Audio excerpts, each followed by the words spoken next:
para visa, ja, nossa trabalho duro riba line-up, que praticamente ja, para Bonaire é quantidade de artistas aqui, de tal magnitude aqui, também de tal custo aqui, tá algo que nós não aí de mira ainda.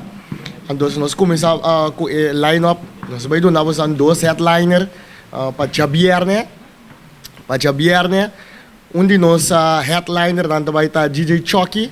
DJ Chucky seguro hopi conhecido em grêmio de holandês não, pero nossa cara riba nos latino não também. Então riba nos latino não nos vai ter especialmente for de New York DJ Adoni.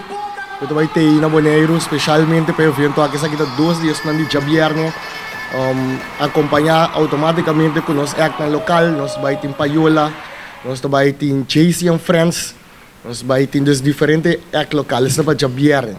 Para dia sábado, nossa main act de dia sábado, nos dois main act de dia sábado, vai estar Rei, junto com Monarch. Rei acaba de release como artista solista. Então nós vai ter o honor de ter Rei para primeiro dia junto com sua mesma banda na Bonaire. Então para a noite que nós vai ter top artista holandês que está Frena.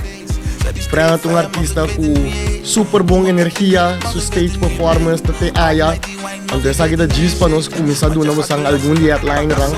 Nós vai ter DJ Lato também de Sabra, nós vai ter MC Chris Trick, riba de Sabra, riba de Biar, nós vai ter MC Tarek Rasford de Aruba. Dus line-up, essa kita diz começa, nós começamos a dar algum awe.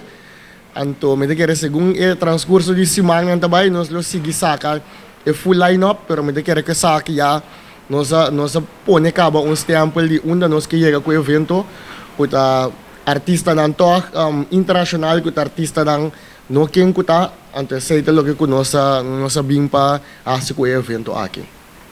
É três companhias que também organizar o evento, tá Abdul Marketing, Elite Events e Your Solutions.